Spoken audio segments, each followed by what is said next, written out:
Irmãos, vamos meditar em Colossenses 2, versos 5 a 7, embora o foco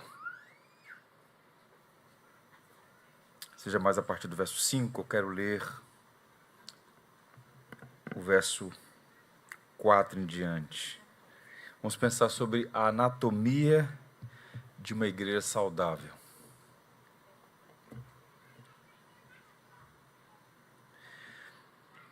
Colossenses 2, a partir do verso 4. Assim digo, para que ninguém vos engane com raciocínios falazes. Pois, embora ausente quanto ao corpo, contudo em espírito estou convosco, alegrando-me e verificando a vossa boa ordem e a firmeza da vossa fé em Cristo. Ora, como recebestes Cristo Jesus, o Senhor, assim andai nele. Nele radicados e edificados e confirmados na fé, tal como fostes instruídos, crescendo em ações de graças. Vamos fazer um exercício imaginativo. Suponhamos que por algum motivo, por um desígnio da providência, você tenha que deixar esta cidade, vá para outra cidade, seja aqui no Brasil ou no exterior, e você agora está à procura de uma igreja. Houve uma época em que se dizia, procure uma igreja perto da sua casa. Agora a dinâmica é procure uma igreja perto da sua Bíblia. E se você fosse montar uma composição de critérios, qualidades, requisitos para decidir congregar em uma igreja, quais seriam? Ou na sua leitura, na sua visão, quais são as marcas distintivas, essenciais, aqueles critérios inegociáveis que você não estaria disposto a abrir mão, como sendo elementos qualificadores de fato de uma igreja saudável? Essa é uma pergunta importante. É sobre isso que eu quero compartilhar com os irmãos, a anatomia de uma igreja saudável. Bem, o que nós vemos hoje é o relativismo teológico e a chamada eclesiologia de mercado. Hoje há igrejas para todo gosto, para todos os sabores. Quando eu dou aula sobre essa temática, eu digo que há uma distinção muito grande entre você plantar uma igreja e abrir uma.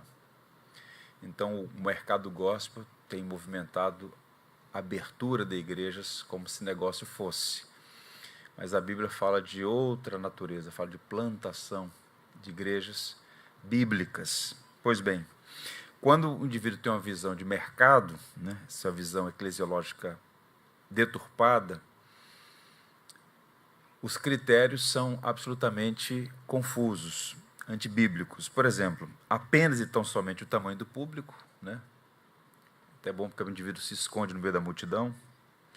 A sofisticação da estrutura, há uma máxima que diz que os luxos de ontem são as necessidades de hoje. Eu sou de uma época em que as igrejas não tinham ar-condicionado. Essa igreja, por exemplo, colocou ar-condicionado no ano de 2001. Eu preguei o primeiro sermão quando houve a refrigeração desse espaço.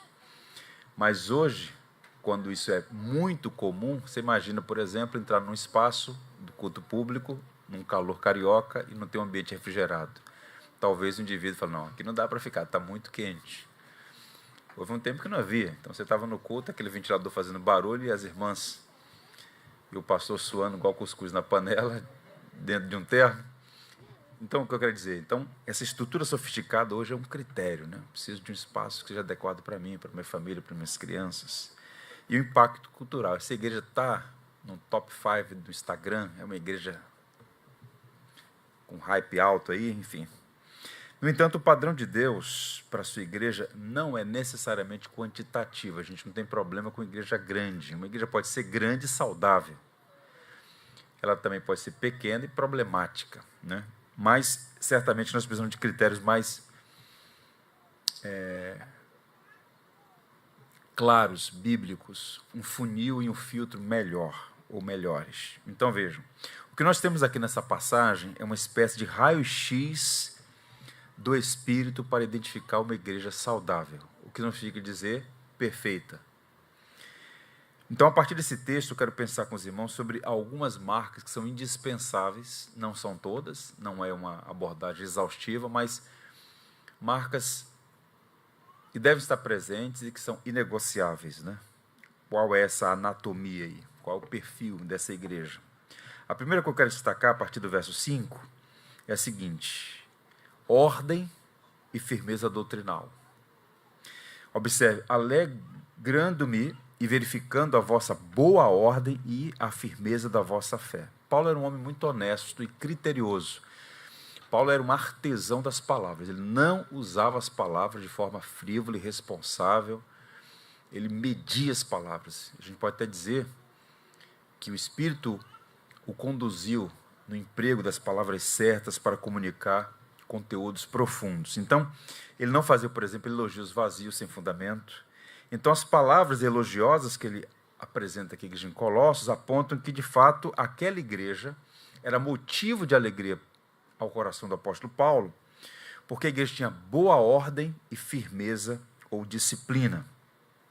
Certamente tinha as dificuldades, aquela igreja, como nós já vimos nas reflexões anteriores, era uma igreja que estava sendo assediada por falsos mestres, a chamada heresia de Colossos. A igreja tinha, em alguma medida, até cedido a perspectivas confusas, né? Mas o fato objetivo é que aquela igreja tinha ordem e firmeza. E essas duas palavras são importantes, e eu quero destacá-las, para mostrar que essa, sim, é uma marca de uma igreja saudável. Ordem aqui, tanto a palavra ordem quanto a palavra firmeza, ambas vêm do contexto militar greco-romano. Ordem, a palavra grega para taxi. Fileiras em ordem de um exército, disposição ordenada. A ordem indica o quê? Uma hierarquia do exército, com cada soldado no seu devido posto. Isso é ordem. E por que isso é importante? Essa palavra é usada 10 vezes no Novo Testamento, e o uso dela basicamente em dois sentidos. O primeiro sentido é de ordem sacerdotal. Exemplo, o livro de Hebreus aparece com certa recorrência do sacerdote segundo a ordem de Melquisedeque, segundo, portanto, uma sucessão, um modelo, um arranjo devidamente estabelecido. Então, esse sacerdote superior Melquisedeque é de uma ordem, ou seja, tem um caminho. Mas o segundo sentido que é empregado aqui é a ideia de decoro e organização. Por exemplo, quando Paulo se dirige à igreja em Corinto, lá no capítulo 14, verso 40, é dito assim: tudo, porém, seja feito com decência e ordem. Então, ele está falando de decoro, de organização. Então, uma igreja saudável é uma igreja que tem disciplina, que tem organização. Nós não estamos falando de burocracias, mas de frutos visíveis da fé. Eu lembro, e estava construindo essa reflexão, que uma pessoa solicitou um tipo de suporte da igreja alguns anos atrás, ou prestou um serviço, não me recordo agora os pormenores. Eu disse: olha, nós temos que passar pelo conselho e tal, você enviou uma carta. Aí ele mandou assim uma mensagem: é muita burocracia, né? Ou seja, a gente vive numa cultura de excesso de informalidade, de desordem.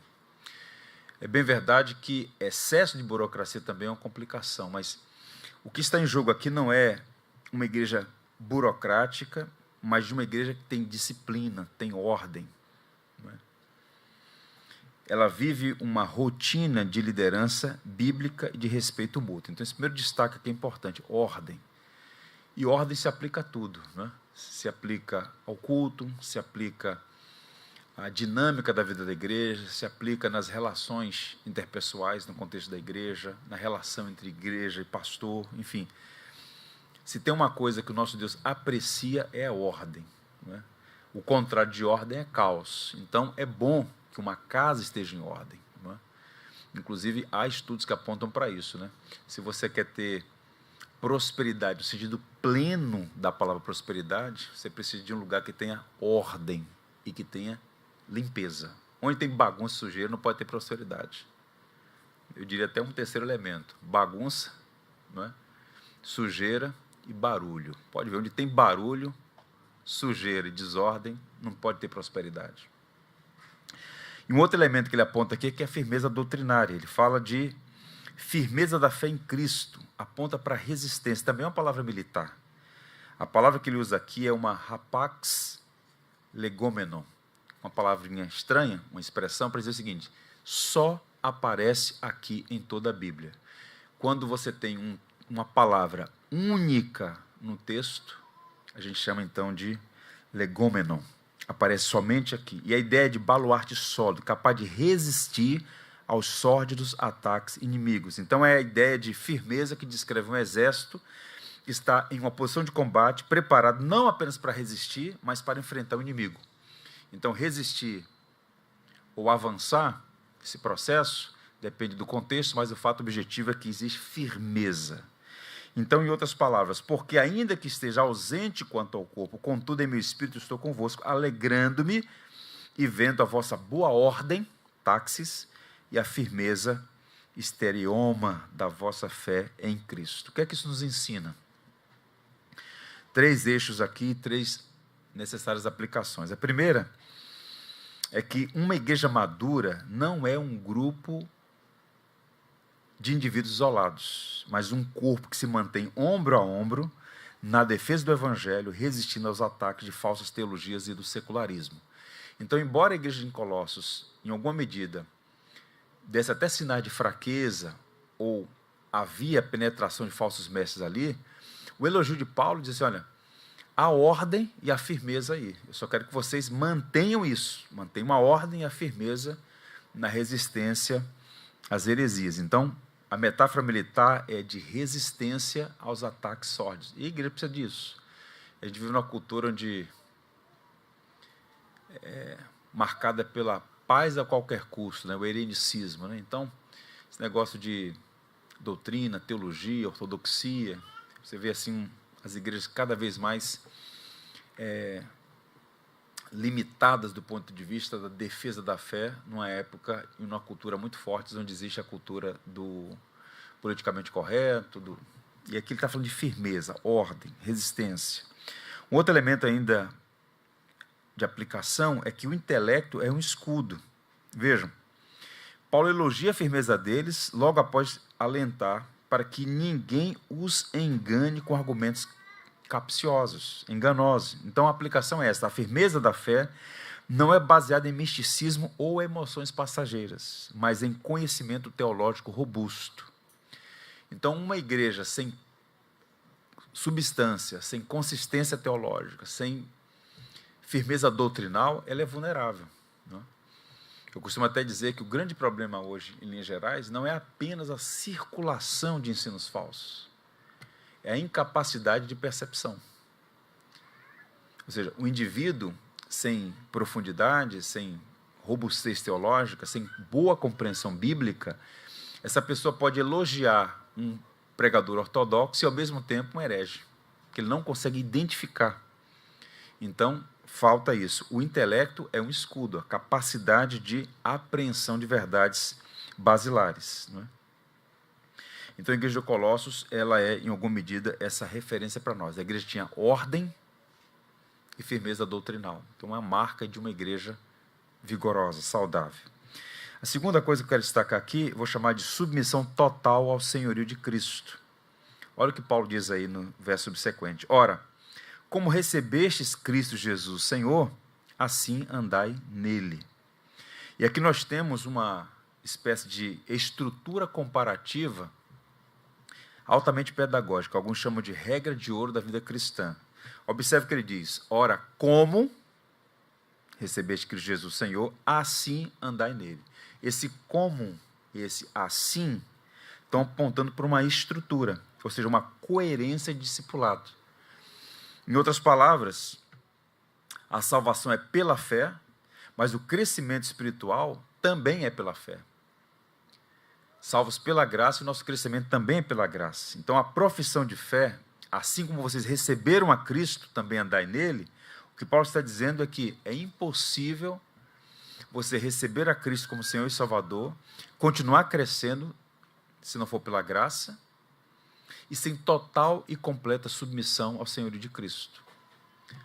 Veja, por exemplo, tentando fazer aqui uma conexão com a nossa cultura, a quantidade de celebridades, de artistas, jogadores, famosos, por assim dizer, que em algum momento tiveram algum contato com o evangelho ou com uma linguagem evangélica.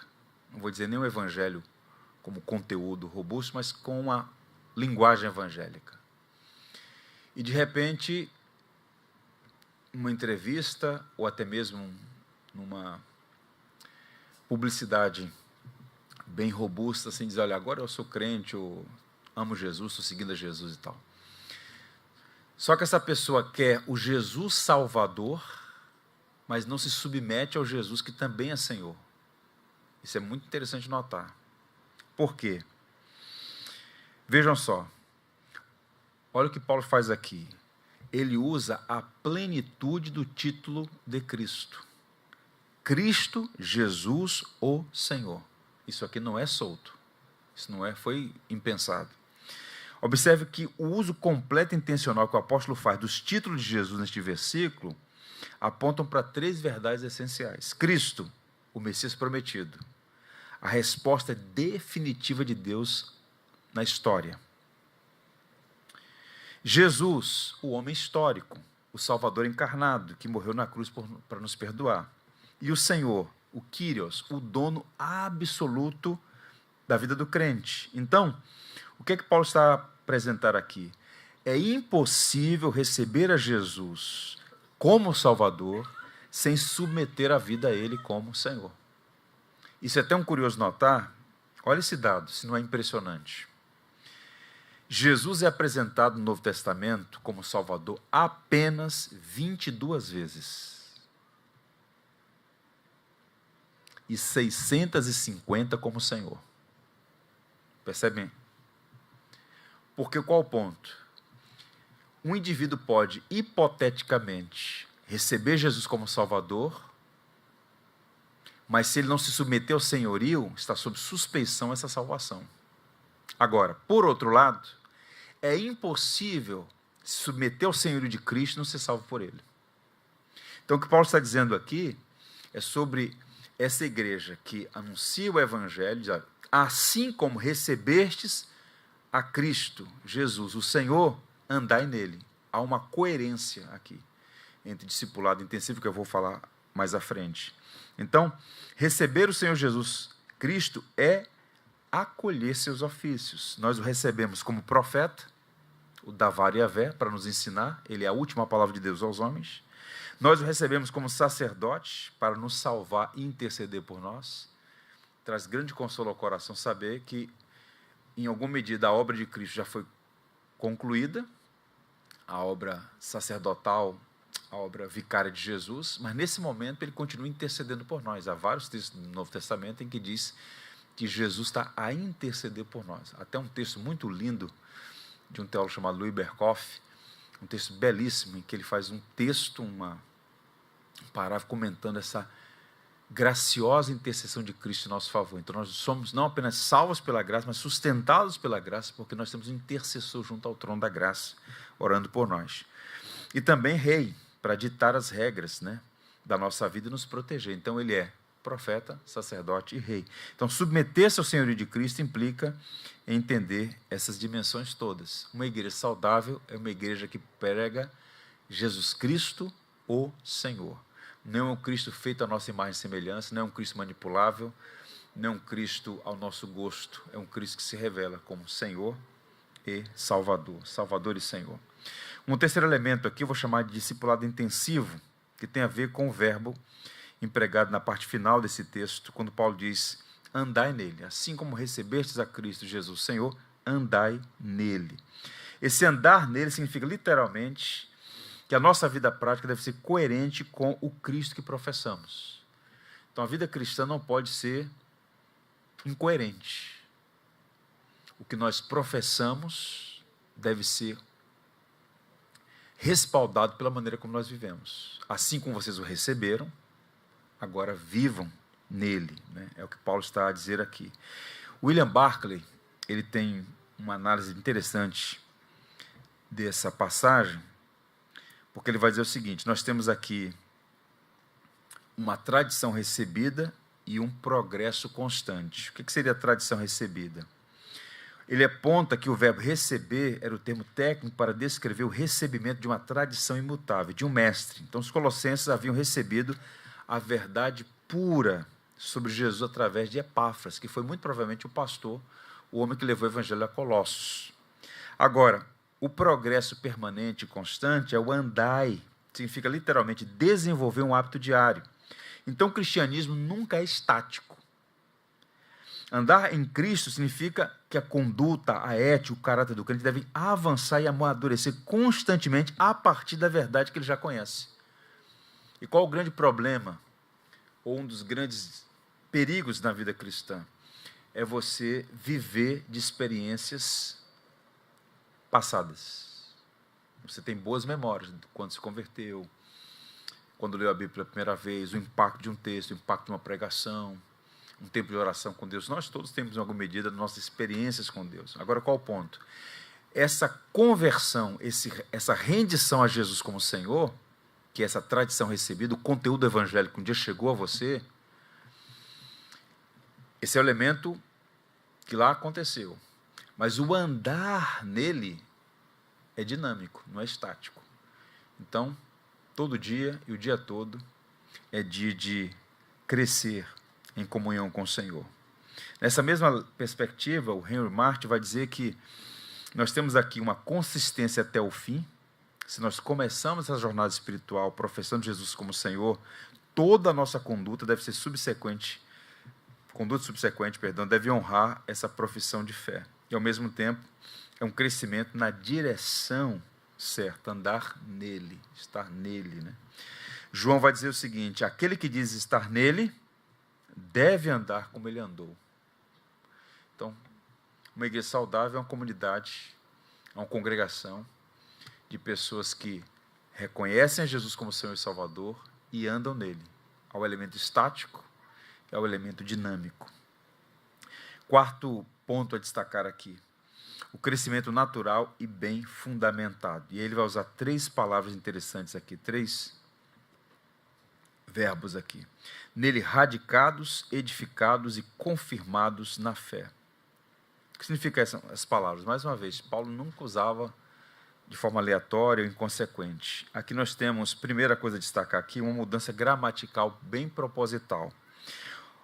A primeira expressão, erradicados, está no passado definitivo, mostrando o quê? O momento da conversão do crente ele foi plantado em Cristo. Ou seja, isso já aconteceu. No momento da sua conversão, você foi, na linguagem até que foi pregada aqui no capítulo 1, você foi transportado das trevas para a luz. Esse acontecimento, essa mudança de status, uma única vez. Ou seja, o solo não muda, você foi levado de um lado para outro. O edificados e confirmados é um processo contínuo, os verbos estão no tempo presente. Portanto, a igreja verdadeira, ouçam isso aqui, é um canteiro de obras permanentes sobre o fundamento que é Cristo. É interessante notar. Então, nele fomos radicados, olha o texto aqui, radicados, edificados e confirmados na fé. Paulo faz muito isso, né? Ele vai misturando as metáforas para ir mostrando a beleza das verdades que quer apresentar. Então, ele está usando aqui 2 metáforas, botânica e arquitetura. Então, vejam. A árvore, a vida e nutrição, estar radicados significa que a igreja extrai toda a sua seiva, vitalidade, sobrevivência espiritual diretamente de Cristo.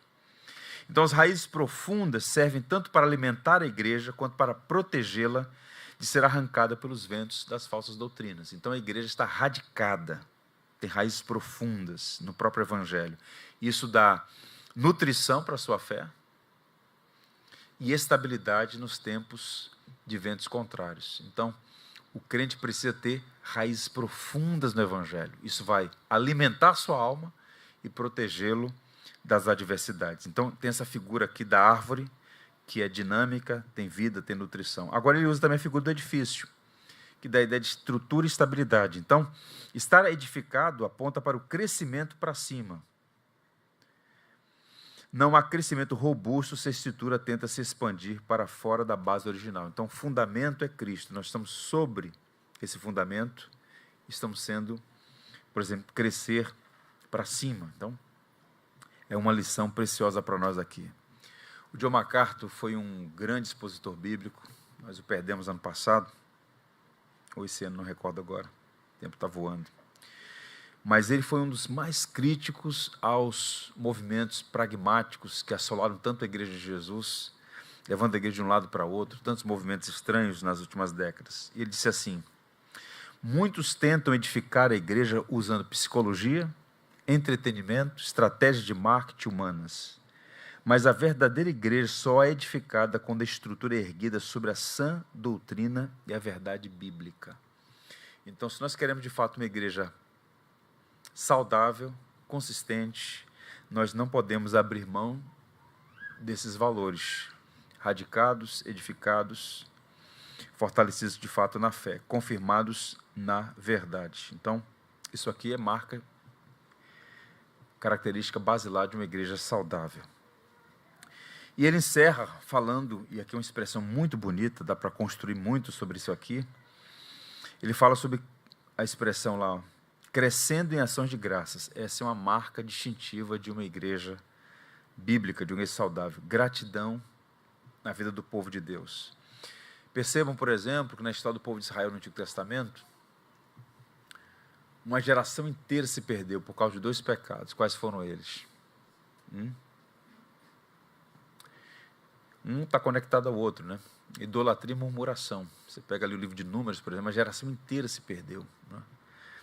Então, um povo bíblico, uma igreja saudável, uma igreja que cresce em ação de graça, crescendo em ação de graça, transbordando em ação de graças, é a ideia, né?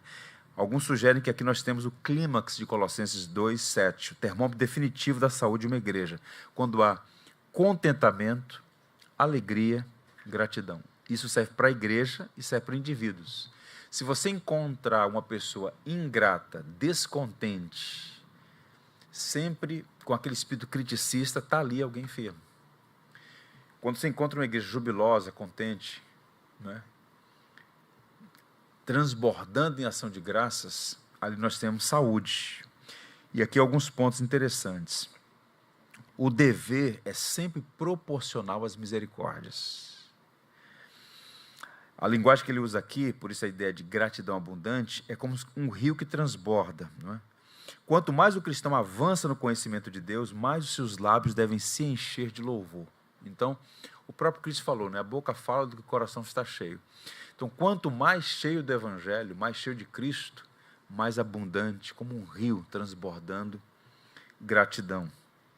Por outro lado, há um alerta solene aqui. A murmuração atrai juízo, enquanto a gratidão atrai a presença de Deus. Se a igreja não cresce em ação de graças, ela corre o risco de perder as bênçãos, ou vê-las minguando, pois um coração ingrato fecha de fato as portas para a comunhão mais profunda. Então a gente precisa nutrir gratidão.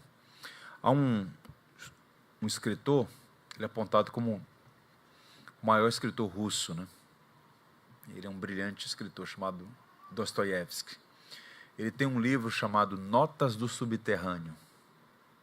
Nesse livro ele abre com uma definição do ser humano. Ele diz que o homem é um bípede ingrato. Uma marca distintiva dos filhos de Adão é a ingratidão.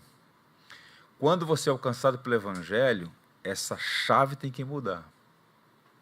Você não vai fazer um falseamento, né? Uma gratidão da boca para fora, um muito obrigado apenas por convenção e educação, mas é preciso que haja realmente uma gratidão, um espírito de ação de graças fluindo do mais profundo interior. Isso é uma marca não apenas de uma igreja saudável, mas de um cristão saudável. Se há pouca gratidão, fica sob suspeição a saúde espiritual. Quando eu falo sobre esses assuntos, eu lembro daquele grande teólogo chamado Bart Simpson. A família Simpson é curiosa, porque ela é construída, né, o produtor ele a constrói a partir da caricatura de uma família cristã norte-americana. E aí, o reverendo vai visitar a família, e eles estão todos à mesa, e o Homer, né, acho que esse é o nome do pai, né, Homer Simpson, ele pede para o filho agradecer, o Bart, né, Bart, agradeça a refeição antes de nós comermos. E aí o garoto faz uma oração que é bem reveladora. Senhor, nós mesmos compramos isso aqui, obrigado por nada. Essa é teologia pura. Senhor, muito obrigado. Nós mesmos trabalhamos para conquistar isso aqui, obrigado por nada. Então existe aquela oração protocolar antes da refeição, né? Aquela oração pro forma, porque no fundo, há pouco senso de gratidão e maravilha, porque de fato o que está à mesa é a providência que colocou. Você trabalhou, você foi diligente, previdente, mas qual o ponto? Nós lançamos as redes, mas o que vem nelas é o Senhor que coloca. Porque se a providência não sustentar, você não consegue levantar da sua cama. Uma bactéria coloca um atleta performático numa cama, num processo irreversível. Então, a gratidão, ela deve estar presente no coração do povo de Deus, na igreja de Deus e em cada membro. Isso é um termômetro absolutamente importante. Eu, particularmente, não confio em pessoas ingratas. Um homem grato é um homem ou uma pessoa que deve ser sempre vista com muita reserva. Por outro lado, um coração agradecido está ali, um santo, uma pessoa que está no caminho. Então, muito, mas muito cuidado com esse ponto aí. Então, veja, faça dessa gratidão um estilo de vida. Paulo diz, crescendo em ação de graças, né? Aprender a ser grato. Isso pode ser visto até na dinâmica do lar, na dinâmica da criação de filhos, né? A criança está aprendendo lá, está engatinhando, aprendendo as primeiras palavras e tal, mas ela já dá comando aos pais, né? Pronuncia alguma coisa que quer água, que quer comida, que quer isso, que não quer aquilo, ou seja, Adão já vai dando seus traços, mostrando a que veio. Então, ela já nasce configurada para exigir e pedir. Mas para agradecer, ela tem que ser educada. Não é assim? Como é que se diz? Obrigado. Ela está dizendo da boca para fora, porque ela não está grata. Mas é um processo, né? Então, a gratidão, ela é um treinamento. E Paulo está dizendo, vocês estão crescendo em ação de graças, né? Transbordando em ação de graças. Agostinho diz que o cristão deve ser um aleluia da cabeça aos pés, né? Sempre grato, sempre grato. Então, qual o ponto aqui, meus irmãos? Essa passagem não é um texto exaustivo sobre todas as marcas de uma igreja verdadeira, de uma igreja saudável, mas esses elementos todos estavam presentes ali. Ordem, firmeza doutrinal, uma total rendição e submissão a Jesus Cristo como Senhor e Salvador, um discipulado intensivo. Olha, você diz estar nele, deve andar como ele andou, ou seja, uma progressão nessa jornada de fé, mudando o caráter, as afeições. Envolve esse crescimento bem fundamentado, então você está radicado, né, alicerçado, crescendo para o alto, e ação de graça. Então, os elementos todos que Paulo identifica naquela igreja são absolutamente pertinentes a nós todos, e nós precisamos ter isso em mente. Então, sejamos criteriosos ao identificar uma igreja saudável, sejamos gratos pelas igrejas saudáveis que o Senhor tem dado ao seu povo, nessa época, nesse tempo, e, em particular, nós mesmos, que essas marcas sejam presentes em nós, para que o nome dele seja glorificado. Eu quero encerrar lendo um texto, já adiantando aí, o verso 19, que é um texto muito, muito bonito também. Colossenses 2, verso 19, a parte B, Paulo diz assim: todo o corpo, suprido e bem vinculado por suas juntas e ligamentos, cresce o crescimento que procede de Deus. Gosto muito dessa expressão, cresce o crescimento que procede de Deus. Ou seja, uma igreja saudável não nasce no vácuo, ela é o resultado, a consequência dessa vida com Deus. Então, a árvore só tem vida porque ela está conectada, ela tem raízes, ela tem seiva, ela tem vida. Então, que o Senhor nos ajude a identificar essas virtudes e colocá-las sempre no nosso radar. Vamos orar, pedir a Deus que nos abençoe. Pai, te louvamos por sua palavra, por essa porção. Tua palavra é rica, inesgotável. Quanto mais a lemos, a estudamos, mais impressionados ficamos com esse tesouro que o Senhor fez chegar às nossas mãos. Dá-nos um coração ensinável, disposto a aprender cada vez mais, para viver e também partilhar com outros. Obrigado, porque depois de um dia de trabalho, com tantas demandas, por vezes até com um corpo com sinais de cansaço, o Senhor nos permitiu estar aqui para receber a sua palavra. Nem só de pão viverá o homem, mas de toda a palavra que procede de ti. Te damos graças pela Igreja de Jesus Cristo espalhada nesse país. Lamentamos os escândalos, lamentamos os sinais de fraqueza, de desvio, mas também nos alegramos porque o Senhor sempre preserva um remanescente fiel. Obrigado por cada igreja cumprindo a sua missão, por cada vida, cada família que tem sido abençoada pela Igreja de Jesus em cada rincão desse país. Quanto a nós, ajuda-nos a ser gratos pelo que o Senhor tem feito em nós, através de nós aqui nesse tempo, e que essas verdades todas anunciadas nesse texto estejam no nosso radar ao identificar uma igreja saudável, que tenhamos ordem, firmeza, uma total rendição a Jesus Cristo como nosso Senhor e Salvador, que possamos crescer nesse discipulado intensivo, cada vez mais imitando a Cristo, andando nele como bons discípulos, bons imitadores, e que haja crescimento, um crescimento sustentável, um crescimento de fato sobre a rocha indestrutível que é Cristo, que é o nosso fundamento, ligados a essa videira verdadeira, para que possamos ter frutos que glorificam o seu nome. E por fim, já que o Senhor tem nos dado tanto, dá-nos uma coisa a mais, dá-nos um coração agradecido, que possamos crescer em ação de graças, no mundo perdido, no mundo quebrado, no mundo de tantas carências. Nós somos muito abençoados. Enche o nosso coração de alegria, de contentamento, de gozo no Senhor. Oramos em nome de Cristo, fonte inesgotável de toda a bênção. Amém. Tenham todos um bom descanso, irmãos.